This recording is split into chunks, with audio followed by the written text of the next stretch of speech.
ऋषि मुनिहरूले तपस्या गरेको यो आदि भूमि अब बिस्तारै बिस्तारै कङ्क्रिट सहरमा रूपान्तरण हुँदैछ। सिन्धु प्रदेशदेखि ब्रह्मपुत्रसम्म फैलिएको मानसरोवर समेत एक अर्कामा गाँसिएको भूखण्ड हिमवत् खण्डको एउटा केन्द्रको रूपमा लामाटार क्षेत्रमा रहेको श्रृङ्ग ऋषि आश्रम पनि पर्दछ। श्रृङ्ग ऋषि आश्रम रहेको क्षेत्र र यहाँबाट गोसाइकुण्ड अनि त्यस्तै अन्य कैलाशसम्म ऋषि मुनिहरूले यात्रा गरेका विभिन्न कुराहरूलाई हामीले विभिन्न पुराणहरूमा अध्ययन गर्न पाउँछौँ। यसै सन्दर्भ पारेर म मानव सभ्यताकै आदिभूमि हिमवत् खण्डको बारेमा केही चर्चा गर्न गइरहेको छु। गोपीकृष्ण ढुङ्गानाले अन्नपूर्ण दैनिकमा लेख्नुभएका केही प्रसङ्गलाई पनि उठाउने प्रयत्न गरिरहेको छु। हामीले हिमवत् खण्डको महत्त्व अहिले जलवायु परिवर्तनसँगै विश्वलाई देखिएको चुनौतीसँग जोडेर पनि चर्चा गर्न सक्छौँ र हाम्रो हिमवत् खण्डको एकता, यहाँको भाषा, संस्कृति र सभ्यताको विषयमा पनि हामीले चर्चा गर्न सक्छौँ। विशेष गरेर हिमालय पालित यस क्षेत्र, विशेष गरेर नेपाल र भारतका हिमवत् क्षेत्रहरूलाई स्कन्द पुराणमा एकदम प्रष्टसँग व्याख्या गरिएको छ।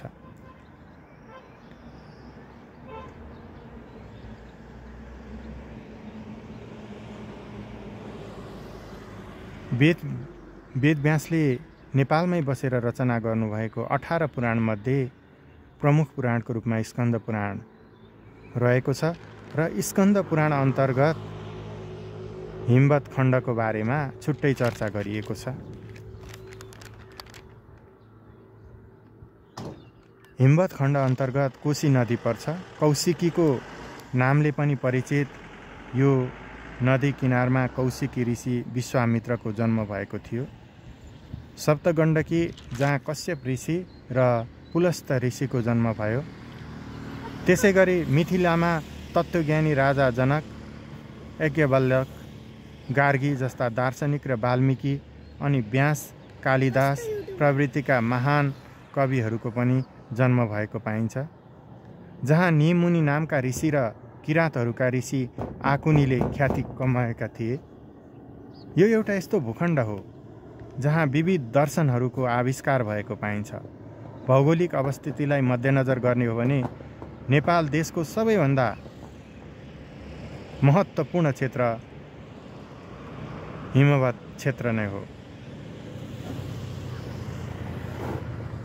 सभ्यता र ज्ञानको पवित्र भूमिको रूपमा यो क्षेत्रलाई लिन सकिन्छ। अझ महत्त्वपूर्ण यथार्थ त नेपाल हिमवत् खण्डको केन्द्रस्थल हो, जहाँ विश्व मानव सभ्यता र ज्ञानको उदयको आदि भूमिको रूपमा यसलाई लिन सकिन्छ। हिमवत् खण्ड नेपालमा सबैभन्दा प्राचीन ग्रन्थ ऋग्वेदको जन्म भएको क्षेत्र पनि हो। विश्वकै प्राचीन भाषा संस्कृतको समेत जन्म नेपालमै भएको मानिन्छ, जहाँ 4 वेद, उपनिषद, श्रुति, स्मृति, पुराण तथा अनेकौं नीतिशास्त्रको प्रादुर्भाव र विस्तार भएका प्रमाणहरू हामी पाउँछौँ। नेपाली कला, साहित्य, संस्कृति, परम्परा, रीतिथितिको उद्गम र विकास पनि हिमवत् खण्डमै भएको पाइन्छ, जुन सभ्यताको उषा कालमै सिर्जना गरिएको एउटा विकसित रूप भनेर भन्न सकिन्छ। विश्व यति बेला 21औं शताब्दीमा जिउँदो जाग्दो समयमा रहेको छ अनि सूचना प्रविधिको अत्याधुनिक विकासका कारण ग्लोबल भिलेजको रूपमा यो विश्व एउटै भएको छ। विश्वमा नेपालले आफूलाई हर सन्दर्भ अद्यावधि गर्दै समग्र विकासमा फड्को मार्दै विश्व प्रतिस्पर्धामै छ। यस दौडमा अनेक पश्चिमा प्रसङ्ग र सन्दर्भलाई हामीले ग्रहण गर्दै अपनाइरहेको पनि छौँ। तर आफ्नै कला, संस्कृति, परम्परा र विश्वलाई पाठ सिकाउने यस्ता सन्दर्भबाट हामी टाढा छौँ। तिनलाई विश्वभर प्रचार प्रसार गरेर देशको महिमा सगरमाथा चाहिँ उच्च बनाउने काम हामीले गर्नुपर्दछ। हरेक दिन अन्तर्राष्ट्रिय विमानस्थलबाट युवाहरू विदेशी रहेका छन्। विश्वका धेरै मुलुकमा नेपालीहरू पुगेका छन्। यही सन्दर्भलाई पनि हामीले संसारभर पुर्याउन हाम्रा युवा मार्फत सक्छौँ। हिम्मत खण्ड र नेपालको सभ्यता संस्कृतिलाई सबैले बुझ्नुपर्दछ, हामीले बुझाउनु पर्दछ। भारतको पश्चिम बङ्गाल राज्यको उत्तरी क्षेत्र दार्जिलिङ, कालेबुङ लगायतका क्षेत्रहरूमा पुग्ने हो भने त्यहाँ हामीले हिम्मत खण्डका विभिन्न पक्षहरूलाई पाउन सक्दछौँ। त्यहाँ विभिन्न लोक संस्कृति रहेको छ, विभिन्न जात जाति रहेका छन्। एउटा भाषिक, साहित्यिक तथा लोक संस्कृतिको एकताको एउटा अनुभूति समेत त्यस क्षेत्रमा हुन्छ। त्यसैले हामीले अलिकति पर भारतबाट अलिकति पर पुग्ने हो भने थाइल्यान्ड, इन्डोनेसियासम्म पनि हाम्रो यो भूखण्डको हिम्मत खण्डको प्रभाव, संस्कृति, भाषा, पहिचान फैलिएको पाइन्छ।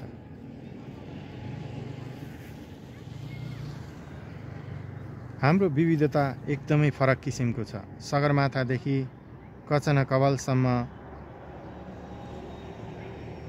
हामीले कोशी प्रदेशमा गएर हेऱ्यौँ भने त्यो पाइन्छ कि संसारको छुट्टै खालको पहिचान यो प्रदेशमा रहेको छ। त्यसबाट अलि यता आउँदा मिथिलाको लोकजीवन र मधेसको जीवनशैली हेऱ्यो भने फेरि अर्को किसिमको पहिचान हामी पाउँछौँ। यता गण्डकी प्रदेशतर्फ आउँदा विशेष गरेर हिमाली जीवनको छुट्टै खालको अनुभूति, छुट्टै खालको संस्कृति, छुट्टै खालको परम्परा, छुट्टै खालको भाषा हामी पाउन सक्छौँ। त्यसैले हामीभित्र ठुलो विविधता रहेको छ। प्राचीन नेपाल विशाल थियो। कामरूपदेखि कुमाल, गढवालसम्म फैलिएको नेपालको भूभाग विशेष गरेर हिम्मत खण्डको एउटा महत्त्वपूर्ण भाग थियो।